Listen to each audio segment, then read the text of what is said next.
যে কিছু কিছু মানুষ আছে যাদের জীবনী থেকে অনেক কিছু শিক্ষা গ্রহণ করতে হয়, এবং যারা কোনোদিন মারা যায় না, তাদের স্মৃতি নিয়ে তারা সমাজকে সামনের দিকে এগিয়ে নিয়ে যায়, তাদের কীর্তি দিয়ে, তাদের কর্ম দিয়ে। সৈয়দ মাহবুব মোর্শেদ এমন একজন ব্যক্তি ছিলেন, বিচার অঙ্গনের এখনো তিনি আমাদের উদাহরণ হিসাবে বেঁচে থাকবেন যতদিন এই সমাজ থাকবে। শুধু বাংলাদেশ নয়, এই সমাজ যতদিন থাকবে, পৃথিবী থাকবে, সৈয়দ মাহবুব মোর্শেদের নাম অবিস্মরণীয় হয়ে থাকবে। এবং তার জীবন থেকে আমাদের অনেকেরই শিক্ষা গ্রহণ করে অনেক কিছু আছে। বিশেষ করে বর্তমানে যখন একটা অবক্ষয়ের সময়ে আমরা পার করছি,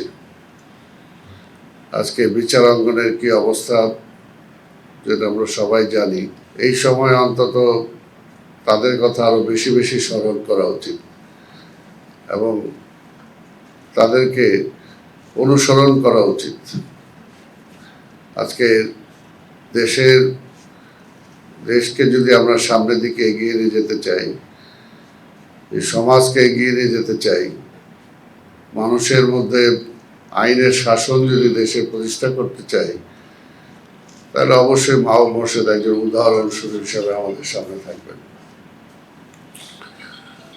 আর বিচারকের আসনে যারা বসেন, তাদেরকে আমরা জানি যে একজন আল্লাহর প্রতিনিধি হিসেবেই বসেন। কারণ বিচার করার কারো কোনো ক্ষমতা নেই একমাত্র আল্লাহ ছাড়া।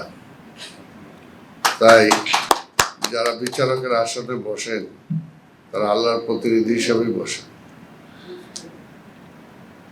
আজকে বিচারাঙ্গন নিয়ে বিভিন্ন রকম প্রশ্ন আসে।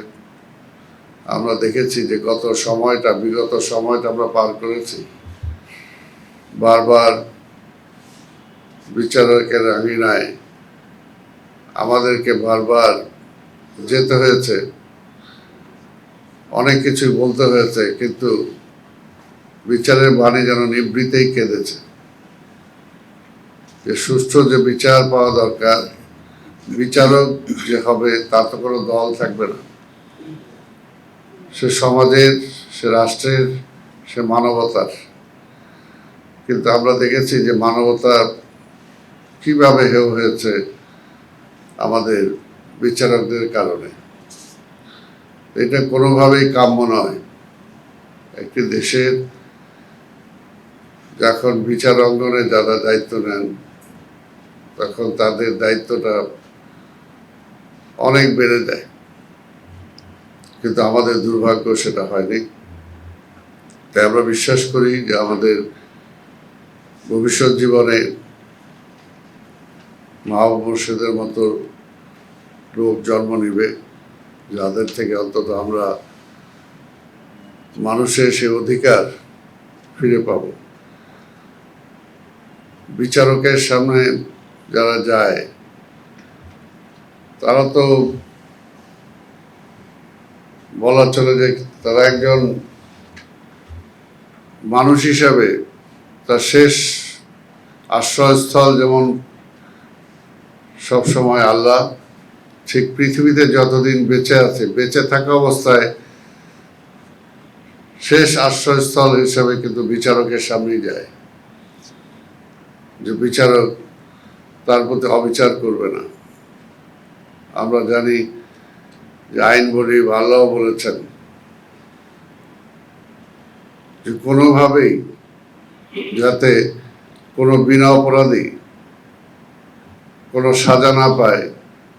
সাজা দিতে যে যদি চারটা অপরাধী বেরো হয়ে যায় তাতেও আপত্তি নাই, কিন্তু বিনা অপরাধী যাতে কোনোভাবে সাজা না পায়।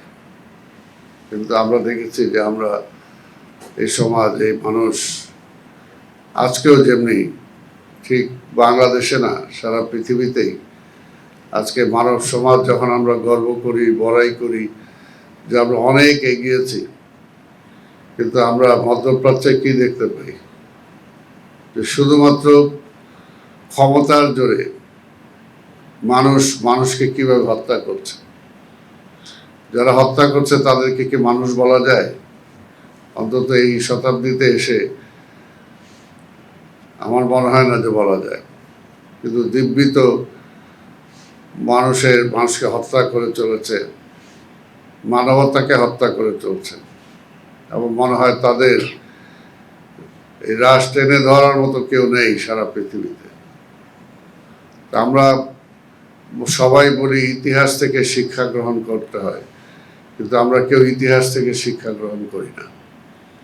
এটাই হলো নির্মম সত্য। আমরা গত রিজমে যারা আজকে নাই, তাদের যে চলে যাওয়া, এই চলে যাওয়ার মধ্য থেকেও কি আমরা শিক্ষা গ্রহণ করেছি বা করছি? প্রশ্নের উত্তরটা কিন্তু সত্যিকার অর্থে দেয়া কষ্টকর। তাই বলবো যে আমি আর বক্তব্য দীর্ঘায়িত না করে আজকে যারা আয়োজন করেছেন তাদেরকে আমি ধন্যবাদ জানাই। এখানে আমাকে ডেকেছেন, সেটার জন্য আমি আপনাদের কাছে ধন্যবাদ জানাই, এবং আপনাদের এই আয়োজনের জন্য। আজকের বারবার উপস্থাপক বলছিলেন যে আজকের এই ধরনের যে বৃষ্টি ঝরা বিকেল, এসব অনেকে বেরই হয় না, তার মধ্যে অন্তত আমরা কয়েকজন বের হয়ে এসেছি, সেটার জন্য অবশ্যই সবাই ধন্যবাদ পাওয়ার যোগ্য। আর আমি বিশ্বাস করি যে এই সমস্ত মনীষীদের সাহচর্যে যদি আসা যায়, তাদের আলোচনা করা যায়। আমি তো বললাম যে আমার মুরব্বীর পাশে আমি বসে আছি, কাজে যতদিন পাওয়া যায় এই ধরনের মানুষগুলোকে, ততদিন যদি তাদের সাহচর্যে আসা যায়, তাদের থেকে অনেক কিছু শিক্ষা গ্রহণ করা যায়, যেগুলো আমাদের ভবিষ্যতে পাথেয় হবে, চলার পথে আমাদের সাহস যোগাবে।